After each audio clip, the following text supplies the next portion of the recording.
was you should start a YouTube channel. And I was like, what do you mean? They're like, don't, like, just keep it real simple.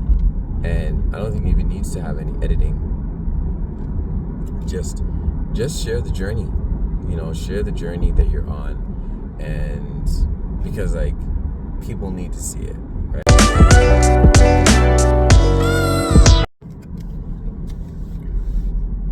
Good morning, 7:15 a.m.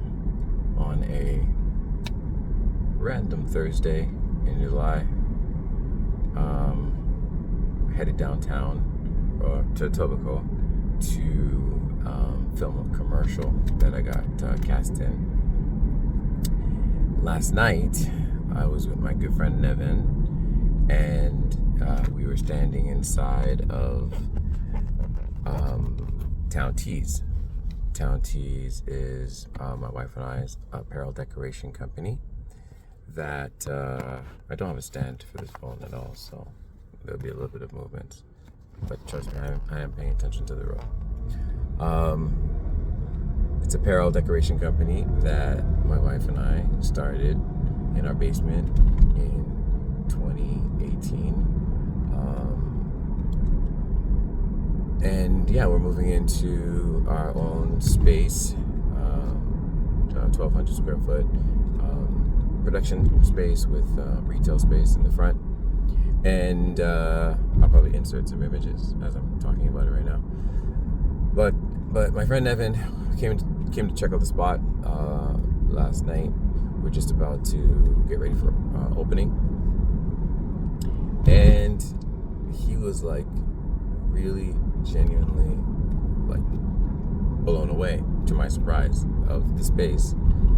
And I mean, because he's been tracking along with us, but he hasn't seen it for a couple of weeks. And so when he came in, he was really blown away. And the first thing he said, after he said, the place looks awesome, was you should start a YouTube channel. And I was like, what do you mean? But in my mind, I was like, well, I mean, I got a YouTube channel for Town Tees, and I tried to do some video stuff, and how it is, trying to keep up with content. And then, I got someone who's doing TikTok right now, and hopefully that keeps up. But like, I'm so busy doing stuff that it's hard to like stop and create content, and edit it and post it up, and then think about what I'm going to do next week and edit it and put it up. But one of the things he said was like, don't, like, just keep it real simple. And I don't think it even needs to have any editing. Just share the journey. Share the journey that you're on, and because like people need to see it, right? And I agree.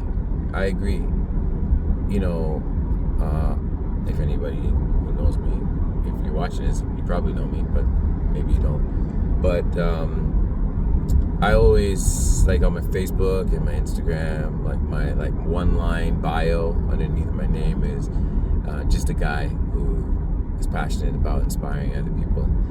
So, there are people who are around me, who are connected to me, who I like to believe that I can inspire by my actions and just showing them the journey and the things that, my wife and I are up to, and hope that what we do inspires them and encourages them. But yesterday, when Nevin said it, it made me realize, like, there's more people out there that maybe need to be encouraged and inspired, and reminded and challenged. And that really, I feel like that's my whole existence. That's my whole,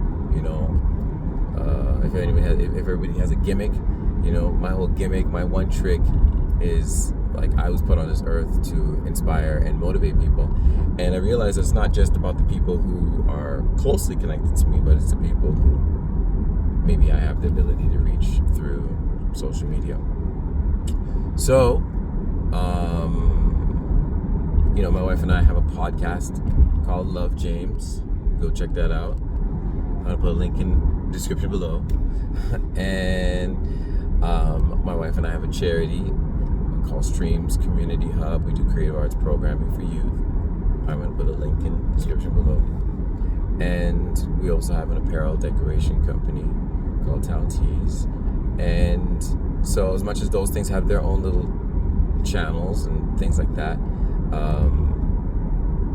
I thought maybe I'll listen to the advice of my friend Nevin and create, I guess, my own kind of personal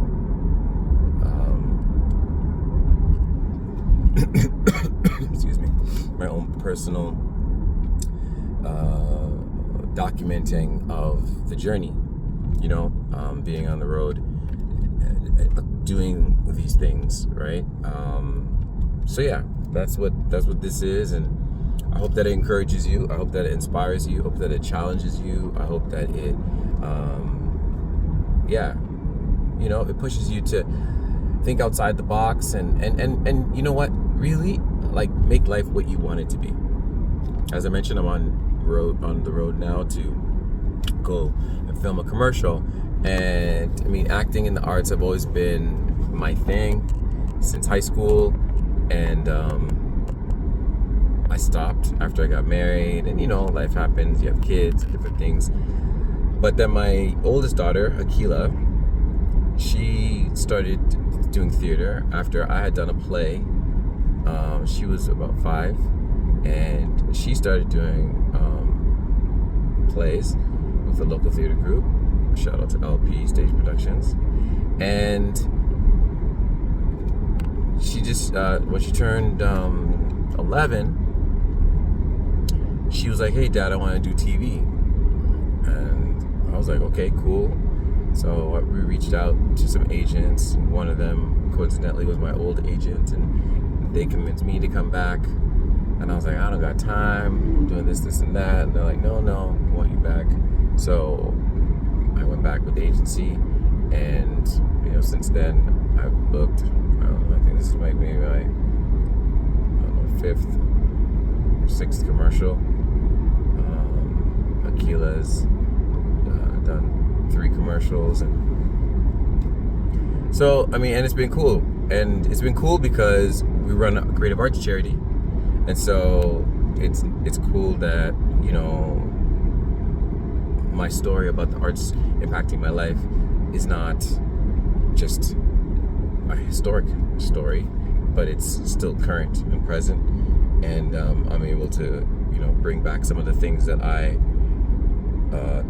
encounter being on set, going through the auditioning process, and sharing that with the kids that are going through maybe our drama programs, or we have an auditioning program and things like that. And so just being able to be relevant, and also bring kind of exposure to streams, to Shelburne. I did a Silk Milk commercial, and the local McDonald's, lady at McDonald's was like, "Oh, I saw your commercial, and it's cool, you're from Shelburne," and streams and all that fun stuff. So there's a lot of things that my wife and I do,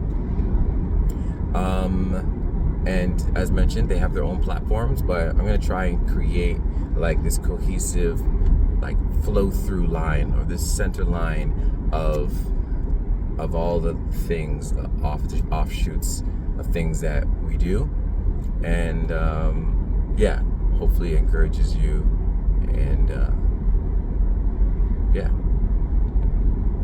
stay tuned.